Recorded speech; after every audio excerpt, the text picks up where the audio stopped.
was in Tibet in September 2012. We stayed in Tingrid for a view at the Mount Everest. But this nomad family caught my eyes. They were about to leave, but that truck apparently broke down. The men were trying to fix the problem, and the women were taking care of the babies, setting up the tent once again. And the children, they had me to play with for a little while.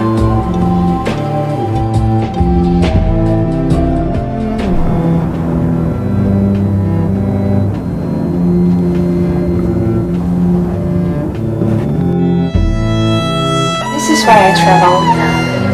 It's these kind of magic meetings between people that change my life.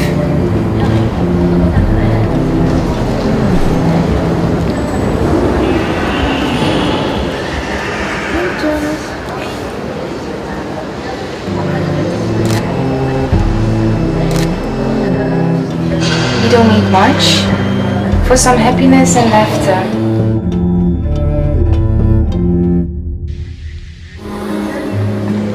But I just wonder now,